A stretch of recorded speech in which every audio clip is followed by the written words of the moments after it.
Bueno, buenos días, buenas tardes ya. Soy Belén Picornell, redactora del Mundo, y estoy muy contenta de que esté aquí conmigo Paula Balbiano, que es la CEO y fundadora de Balbisiana.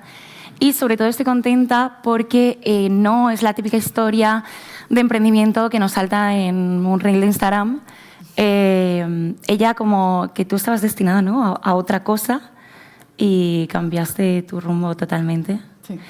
Y bueno, sobre todo, la primera pregunta que te quería hacer, que tú lo mencionaste ya y me gustó mucho, es eso, si eres otra pija que hace pasteles. Ay, sí, esto es muy gracioso, es verdad. Yo cuando emprendí, el comentario que recibí por Instagram es otra pija pastelera, ¿no? Y digo, pero esta gente que sabrá de mi historia o de lo que no es. Yo efectivamente vengo del mundo de la abogacía, yo oposité a registros, que yo creo que es lo opuesto al emprendimiento como tal, lo más seguro que hay. Y después de suspender unas oposiciones y entrar en 4 casas, decido dejarlo en 2017 para fundar Balbisiana, que es una empresa de tartas, sin haber hecho más que tartas para mis amigos, ¿no? Entonces fue un cambio de destino, sin duda, sí. ¿Y qué ángeles has tenido por el camino? Pues varios, o sea, es verdad que hablábamos en la anterior charla de los entornos trampolín, ¿no?, de lo importante que es rodearte de gente que te apoye, que te impulse, que crea en ti. Y yo no fue lo que me encontré. Tardé mucho en encontrar mis ángeles, ¿no? Entonces, cuando realmente consigo, digamos, sobrevivir, yo creo que los primeros años de emprendimiento, la primera vez que recibo un apoyo, que además están por aquí, son los de Lanzadera, ¿no? Juan Roch, yo cuando no me prestaban dinero mis padres, pues ellos me prestaron dinero y es algo que no me olvidaré nunca, ¿no? Y también vosotros, como editorial, no sois conscientes del poder que tenéis, pero yo cuando era muy chiquitita, de hecho éramos 3 empleados, y vino Maya García, que ella vino a hablar sobre Balbisiana, me dijo, voy para allá, me dijo, una periodista del Mundo. Me acuerdo que éramos un coworking, éramos 6 en total en el coworking y le obligué a todo el mundo a ponerse de fondo de pantalla la web de Balbisiana para simular que éramos todos empleados de la misma empresa, porque estábamos en un garaje en la calle Hortaleza, fue tremendo. Pero gracias, por ejemplo, a prensa y a editoriales como las vuestras también, esto no es peloteo, es realidad, pues nos conoció mucha más gente, ¿no? Y luego, bueno, muchísimas personas que me he ido encontrando por el camino a la que he podido preguntar cosas que hay muchas veces que nos da miedo pedir ayuda o simplemente coger el teléfono, incluso escribir por Instagram y decir, oye, mira, estoy montando esto, ¿qué te parece la idea? O incluso acudir a este tipo de encuentros con gente que te pueda interesar y luego pararla después del encuentro y preguntarle. No me he encontrado con nadie que me haya dicho que no, ¿no? Entonces hay muchos profesionales muy generosos en ese sentido. Yo estaba pensando cuando contaste cómo tu jefe te intentó retener. Bueno, es que, claro, me gustaría que contaras con todos los detalles que tú quieras, sí. Eso, tu historia, cómo tú estabas, bueno, pues en un lugar, además como 4 casas, que, ¿no?, todos lo tenemos muy unido como al éxito, ¿no? O sea, hay mucha gente que aspiraría a estar ahí. Y eso, cómo llegas ahí, tienes esa conversación con tu jefe que yo cuando lo escuché pensé, o sea, fue una especie de ángel, ¿no? Porque sí, en cierto modo te impulsó, te dijo, oye, si esto es... Sí, eso está bien visto, la verdad. Sí, a ver, yo es que venía de un mundo en el que pensé que no había nada más que el derecho, ¿no? Yo sabía el Código Civil de memoria y más de 120 leyes especiales que era capaz de recitar en menos de una semana. Y claro, para mí eso era una capacidad que yo tenía que no la iba a aplicar. Pero cuando vi que de mi hobby podía vivir, fue cuando decidí irme de 4 casas. Yo era una persona muy inquieta y el jefe de la oficina de Madrid, que yo creo que te refieres a eso, que no se me olvidará nunca, me dijo, mira, Paula, hay muchos abogados y muy pocos empresarios, así que mucha suerte y toma tu camino, ¿no? Y eso fue como el impulso que me faltaba para acabar de arrancar. En 2017 yo, pues gracias a Dios, ellos pues llegamos a, pues hicimos un despido y capitalicé el paro, pero me quedé sin paro en verano, ¿no? Esto fue en marzo. Entonces los primeros años fueron más supervivencia que emprendimiento como tal, pues porque tenía a mis padres en contra y ya no sabía un poco cómo generar caja para pagar el alquiler. Y entonces ahí me ayudó mucho, que yo creo que en estos cambios es también apoyarse en un terapeuta o en coach o algo así. Y la terapeuta me dijo, Paula, es que toda elección implica una renuncia, ¿no? Y eso es algo que me ha aplicado mucho. Pues igual, si quieres emprender, no puedes vivir en tu ático ideal y tienes que compartir casa con alguien más o o tienes que dejar de viajar, o sea, hay mil cosas o dejar de dormir, en mi caso, porque yo simultaneé trabajos mucho tiempo, mientras iba por la noche, iba de madrugada, iba al obrador y de día iba al despacho, y así estuve 4 meses pues levantándome a la 1 de la mañana y trabajando todo el día. Luego pues trabajaba, no sé, 20 horas al día, ¿no? Entonces ese tipo de esfuerzos que muchas veces hay gente que me encuentro que me dice, no, es que no puedo emprender. Digo, no quieres, porque realmente tienes tiempo, lo que pasa es que renuncias a dormir, renuncias a salir, a ver amigos, ¿no? Pero todo el que quiere puede. Yo creo que yo soy el ejemplo de que sí. Luego, obviamente, tu idea tiene que funcionar, tienes que validar, tienes que ser capaz de tener visión y de poder liderar. El otro día hablaba con que, en el fondo, cuando empiezas una empresa, empiezas haciendo un trabajo que luego no es el que desarrollas cuando eres CEO y tienes 150 personas, ¿no? Que acaba siendo como con el que define estrategia. Y entonces, por ejemplo, yo creo que el liderazgo tiene que ser algo innato. No todo el mundo vale para liderar personas, pero igual no es el camino que quieres emprender. Claro, o sea, justo es al punto al que yo quería llegar, porque siento que es un poco tóxico, ¿no? Como todos esos discursos que nos llegan de lucha por tus sueños, el que no arriesga no gana, ¿no? Puede ser muy positivo, pero siento que en cierto modo para alguien, pues eso, joven, estudiante, puede llegar a ser tóxico, ¿no? Como igual, oye, puedes ser muy feliz, ¿no? Siendo abogado también, o sea, como que, ¿no? Sí, a ver. No sé qué opinas. El emprendimiento no es para todo el mundo. O sea, yo creo que ahí quien tiene una aversión al riesgo, obviamente no creo que sea su camino el emprendimiento cuando quieres algo seguro y que sabes lo que va a pasar, porque yo creo que en una empresa casi nunca sabes, que te despiertas un día y algo muy distinto. Y es verdad que en redes sociales se pone muy en valor o se visibiliza más lo que son las historias de éxito que parece que han multiplicado por 100 en 2 años. Y esto, obviamente, hay muchas oportunidades en el mundo tecnológico y ahora más con la IA, pero no suele ser lo común. O sea, si ahora mismo observáis las empresas que realmente son grandes, llevan 20, 30, 90 años, o sea, que hay que tener paciencia también. Las empresas, hay mucha prueba y error, ¿no? Y también es lo bonito, las empresas maduras, no todo el mundo se forra con cripto, quiero decir, que adoro, o sea, que me da fenomenal, pero que parece que se da más visibilidad a eso que al esfuerzo, a la constancia, al trabajo, bueno, y a equivocarte, pero que al final es mucho trabajo, renuncia y sentido común, o sea, no es tanto... Sí, te iba a preguntar si creías que hay cierta como vergüenza en contar, o sea, cuando te iba mal, ¿tú lo compartías con la gente que te rodeaba? Sí, de hecho siento que hablo más de las veces que me va mal que de las que me va bien, pero porque hay muchos más aprendizajes en los momentos malos que en los buenos, y eso os lo puedo asegurar, vamos, o sea... Mis comienzos fueron difíciles, pero yo entonces, a mí nadie me conocía y es verdad que ese miedo a fracasar no es tanto cuando no estás en el punto de mira como cuando ya te conoce todo el mundo y está esperando qué es lo que haces a continuación. Pero creo que hay mucho error del que las personas pueden aprender y por eso yo los cuento, ¿no? Que hablaba justo de la caja del otro día, que el único motivo por el que yo siento que puede morir una empresa es por la caja y nosotros casi nos equivocamos en 2023. Pues abriendo más tiendas de las que podíamos permitirnos y casi nos vamos al garete y bueno, pues yo de ahí fue un máster brutal, no solo de gestión de equipos, sino también de aprender que la empresa aprenda a sentir, hacer una buena previsión, un forecast, trabajar con presupuestos.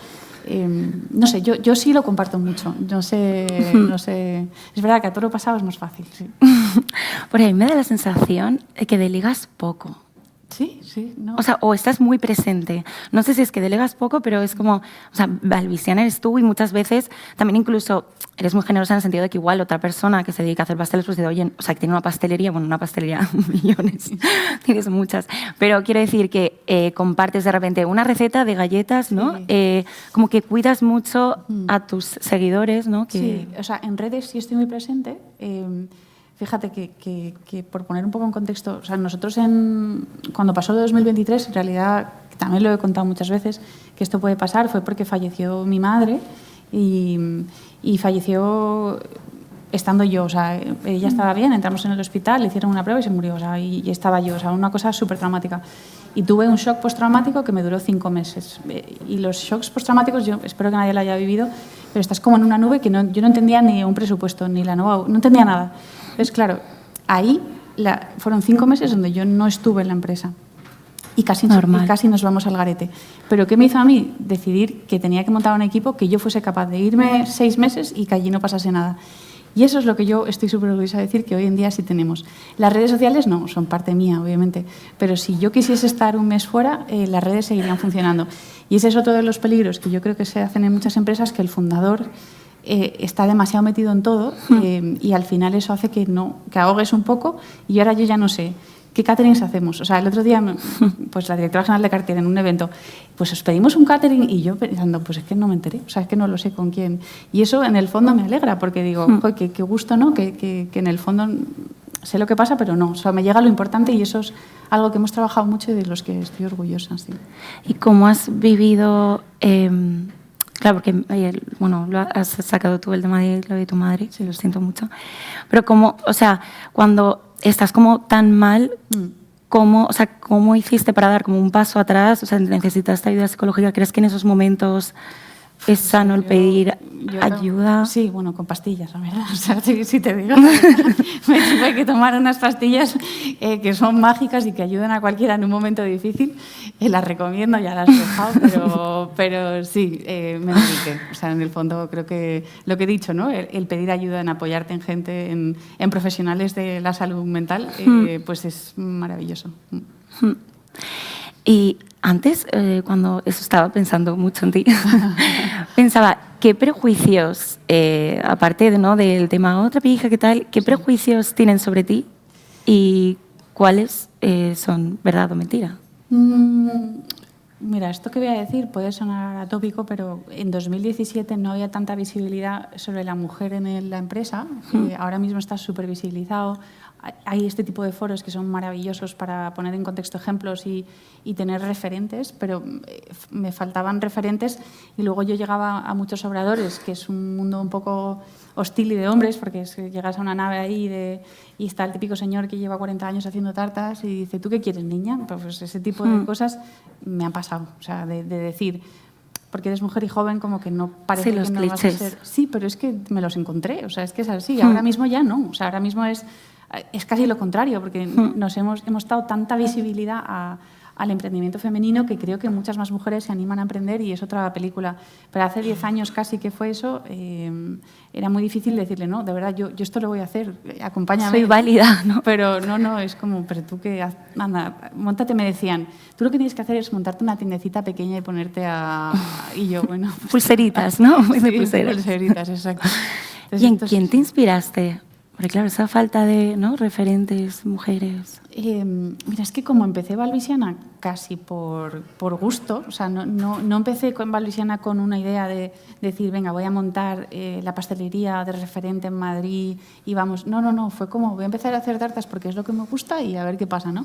Obviamente hay modelos de cosas que yo había visto en mi vida, porque mi madre estaba casada con un señor francés y yo había ido a muchas pastelerías francesas, entonces conocía muy bien el producto francés que me encantaba.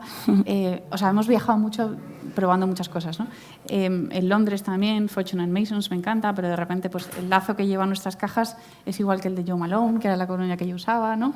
Hay muchos referentes que a mí me gustaron, a pesar de que empezamos con muy pocos medios, ¿no? Porque yo me acuerdo que la caja me la hizo mi compi, que era diseñador gráfico, le dije, quiero esto, y luego me costó 50 euros, eso fue todo como muy de casa. Sí. Pero ¿y en alguien? O sea, una persona que te venga a la cabeza. No, mira, ¿sabes qué he pensado luego? Al principio no, pero ahora sí creo que puede que haya heredado algo de mi abuelo. Mi abuelo era súper empresario, muy innovador, se trajo una patente de una caja de Japón, invirtió mucho en inmobiliario, luego tuvo muchas gasolineras. Nosotros somos de Cádiz, por la zona de Gibraltar. Fue el primero en emplear a mujeres. Yo esto me lo contó luego todo a mi madre a posteriori, él no estaba, ¿no? Pero me hubiese encantado compartir eso. Y yo recuerdo luego, claro, te vienen cosas a la cabeza que mi abuelo me decía, Paula, tienes que ganar 10 millones y ahorrar 5. Entonces era como, y eso era algo que tengo muy presente y creo que puede que haya venido por ahí. Hombre, no hay mejor, ¿no? Prescriptor que un abuelo. Totalmente, mejor. Sí. Y luego también quería hablar contigo porque, a ver, o sea, claramente el tuyo es un caso de éxito, estás en la T4, que o sea, es la fantasía de cualquier empresario. Y tienes un poco como el Monopoly de Madrid. O sea, no sé qué casita te falta. Sí, yo siento que todavía nos faltan muchas cosas por hacer. O sea, mi sensación casi es como que acabamos de empezar, de verdad. Es verdad que a veces pienso, cuando miro atrás, o sea, al final siento que también hemos cumplido con nuestra misión. O sea, mi misión cuando yo me la planteé es pues, hacer felices a las personas y empresas a través de nuestros dulces. Y yo siento que hemos hecho feliz a muchísima gente, ¿no? Entonces, la misión está ahí y sé que la estamos cumpliendo. Pero luego siento que faltan muchos campos por cubrir. ¿Cómo?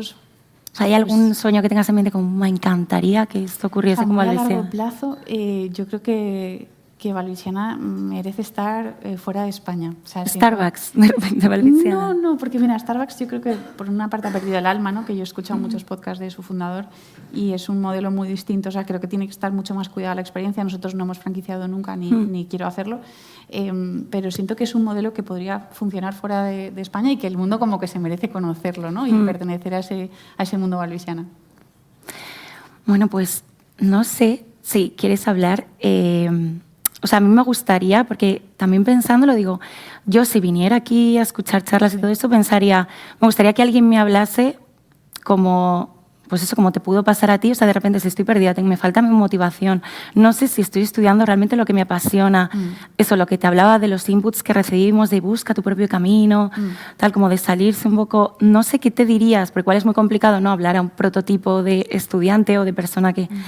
¿Qué te dirías a ti misma hace 10 años, cuando estabas estudiando? Vale. Yo creo que habría un mensaje muy claro y es que seas lo que tú quieras ser y no lo que los demás esperan de ti, ¿no? Yo siento que yo estaba siendo lo que esperaban mis padres que fuera, ¿no?, que es registradora de la propiedad. Y me pasé muchos años intentando satisfacer lo que se esperaba de mí y no tanto lo que yo quería. De hecho, yo quise estudiar empresariales y no me dejaron, ¿no? Y he acabado siendo empresaria. Lo segundo es que tampoco hay que obsesionarse con lo que uno estudia. Yo he sido empresaria a pesar de no haber estudiado empresariales.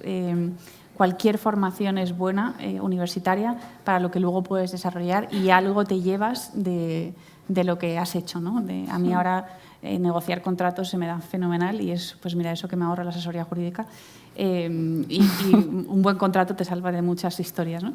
Incluso la negociación, incluso la profesionalidad de Quatre Casas, que trabajaba mucho la excelencia y yo sé, la atención al cliente la hacemos increíble porque yo he recibido esa formación. O sea, que al final cada uno busca su camino y que no hay que obsesionarse con la carrera que eliges porque luego puedes hacer cualquier otra cosa y más en el mundo de oportunidades que tenemos hoy en día. ¿Crees que el destino está escrito? O sea, ¿crees que estaba escrito que tú, por tu abuelo, tal, no? Si te digo la verdad, no. Creo que me lo trabajé. Me trabajé mucho mi destino. Básicamente contra viento y marea, ¿no? Yo cuando recuerdo eso que lo he dicho antes, cuando yo tenía un coche con el que iba al Obrador que estaba a 30 kilómetros de Madrid porque nadie más quería cogerme. Y mi madre me quitó el coche. O sea, mi destino era quedarme en casa y ya cuando nevaba y llovía y seguía yéndome con la moto, que tengo una Vespilla que todavía tengo, y me iba en moto, ahí que estaba forjando mi destino a muerte. Y ya cuando un día nevó, mi madre dijo, le voy a devolver el coche a esta pobre niña que se va a matar al final, me la va a cargar por el camino. O sea, creo que me he trabajado el destino. El destino se tiene que currar. Exacto, sí. Y bueno, no sé si queréis preguntar a alguien. Sí.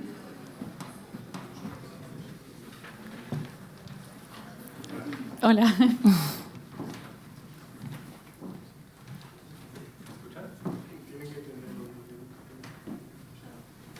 Bueno, la pregunta sí es muy sencillo. ¿Cuántos nos te han dicho en tu etapa de emprendedor? Un montón.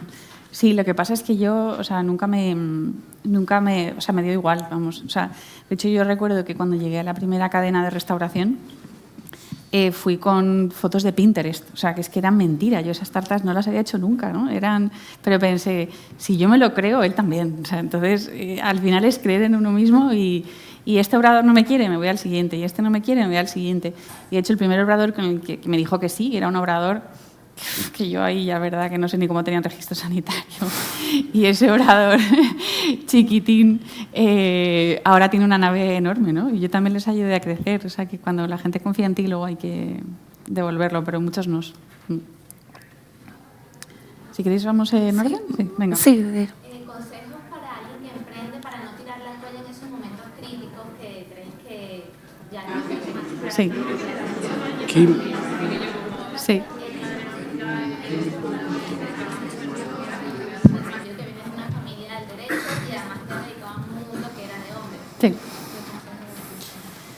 Bueno, creo que es un trabajo psicológico fuerte. Creo que el entorno, lo que decía antes, es súper importante. Que pues tu marido, tu madre te diga, venga, que tú puedes, venga, persiste, ¿no? Luego, intentar no morir en el momento. O sea, hay un libro que yo recomiendo mucho que se llama Lean Startup, L-E-A-N, que te habla de cómo emprender casi sin pegarte una leche, ¿no? Porque es un poco, básicamente, meter la mano en el agua y tocar la temperatura antes de lanzarse a la piscina, ¿no? Y ese es el tipo de, creo que yo te puedo dar, de probar tu idea, ver si funciona o no y luego igual lanzarte a emprender. Entonces, creo que ese es un buen entorno, foco y plan. Yo suelo tener plan A, B y C. Entonces, si mi plan A no funciona, pivoto, cambio, hacia quién me dirijo, estudiar quién es tu cliente, a quién me voy a dirigir. Yo sé que yo no soy para todo el mundo. O sea, yo vendo un café a 3,20 y postres a 6,10. Yo sé que nunca el público que va a Lizarrán nunca va a ir a Valvisiana. Entonces tienes que tener claro quién es tu cliente y qué le estás vendiendo y por qué. ¿Sí? Sí. Venga. Gracias. Hola, mire, perdona, quería preguntarte, porque en la mesa redonda estabas hablando de que cuando tú, por ejemplo, abrías una tienda nueva, como que sentías mucha incertidumbre e imagino que al final con todo lo que has conseguido, pues como que sientes mucha presión cada vez que haces algo nuevo de qué pasa si fracaso. Y entonces yo creo que hay mucha gente, o sea, sobre todo muchos jóvenes, que no se lanzan a hacer cosas nuevas por esa presión o ese miedo a fracasar. Entonces quería preguntarte cómo gestionas tú esa incertidumbre y qué consejo nos podrías dar a los jóvenes para decir, oye, lánzate, que hay maneras de afrontarlo si lo pasas mal, si fracasas. ¿Sabes a mí lo que me sirve? Es en plan, pero vamos a ver, ¿qué es lo peor que puede pasar? O sea, ¿qué es lo peor que puede pasar? ¿Que cierre Valvisiana? O sea, ¿que la gente deje de comer dulce? O sea, yo no vendo incubadoras. O sea, es que realmente entiendo la presión. Si fuese un médico tengo que salvar una vida. Pero ¿qué es lo peor que puedas pasar? Que tengas que cerrar una SL y volverte a casa de tus padres. O sea, que yo en mi caso, bueno, me daría pena por las familias que dejarían de trabajar, pero no encontrarían otro trabajo. O sea, es que realmente analiza ese miedo, analiza a qué le tienes miedo realmente. ¿Estás proyectando una situación? ¿Es que te da vergüenza? ¿O es que estás proyectando las expectativas de otros sobre ti mismo? O sea, pues, ¿qué más da? O sea, ¿qué pasa? ¿Que crees que vas a decepcionar al público de Madrid? Pues mira, antes voy yo, ¿sabes? Y mi familia. Entonces, realmente creo que cuando aterrizas esos miedos y los analizas, el por qué te dan miedo, no son tan importantes como crees. Entonces, proyecta tu peor escenario. O sea, el peor... Pues, por ejemplo, no recomiendo que avaléis nada personal. O sea, eso es una cosa que lo peor que te podría pasar es arruinar a tus padres. Eso sí me parece grave. Entonces, lo único que tienes que hacer es, oye, pues no avales nada de forma personal, ni por favor hipotequéis una casa para emprender. Eso es lo único que os diría. Sí, hay mejores formas, buscar inversores, pero si realmente tu peor escenario es tener que cerrar, pues tampoco estamos aquí inventando la pólvora, ¿no? Muchas gracias. Sí, oye, te quería dar las gracias por tus palabras, muy inspirador. Y aprovechar de preguntarte, para la toma de decisiones, tu criterio, ¿qué tanto peso tiene, por ejemplo, tu intuición en base o comparado con la lógica, por ejemplo? Demasiada, quizás, sí. Creo que, mira, hay dos cosas que yo creo que son importantes. Una es la intuición y otra es el sentido común. Mucha gente, oye, aplica el sentido común. O sea, esto tiene sentido lo que estoy diciendo. Y luego nosotros, a mí hay un sistema que yo aprendí en Lanzadera que me gusta mucho, que es el sistema de calidad. El sistema de calidad pasa la toma de decisiones por 5 puntos. El primero es el cliente, al que consideramos nuestro jefe, ¿vale? El segundo es el trabajador. El tercero es el proveedor. El cuarto es la comunidad. Y el quinto es el capital, que es el dinero, ¿vale? Os pongo un ejemplo práctico. El mío de marketing le dije, tienes que subir un 40% de las ventas online. Entonces, claro, pues dijo, bueno, a ver qué pienso, ¿no? Y me viene con una propuesta y me dice, mira, Paula, he pensado que nosotros ahora mismo en las tartas, tú al lado, con la tarta que quieres, una vela, ¿no? Pues al lado tenemos las velitas. Y me dice, Paula, voy a cambiar las velas por trufitas, porque en vez de gastarse la gente 1,50, se va a gastar 10 euros. Entonces, así subimos el ticket medio un 40% y ya llega al objetivo. Digo, mira, vamos mal. Primero, tendríamos que pasarlo por el jefe. El jefe es mi cliente, no soy yo. O sea, a mí no me tienes que contentar, tienes que contentarle a él. Si tú quieres ir a comprar una tarta, ¿qué quieres? Velas, ¿no? ¿Qué pasa si no encuentras las velas? Que no vas a estar contento, ¿no? Uno ya descarta, o sea, eso mal. Tu proveedor, al que le has quitado las velas, con el que llevas trabajando 20 años, lo vas a mandar afuera y mal. O sea, en realidad lo único que estás contentando es al capital, que va en último lugar, ¿no? Entonces yo eso lo paso casi siempre por ese sistema, ese modelo. Si no le va a gustar a mi cliente, no lo hago. O sea, si voy a poner, la gente me ofrece, yo qué sé, pues es que todos los días. Digo, eso, yo no soy tu jefa, o sea, tu jefe es él. O sea, como tú hagas algo que no contenta a tu jefe, se acabó, ¿no? Entonces, eso es un sistema que yo uso para tomar decisiones. Oye, muy interesante. Gracias. Nada. ¿Alguien más quiere preguntar algo, Paula? Bueno, pues muchísimas gracias, de verdad. De verdad, me ha pasado genial. Increíble, sí. Porque más me gusta que estas cosas las disfrutas un montón.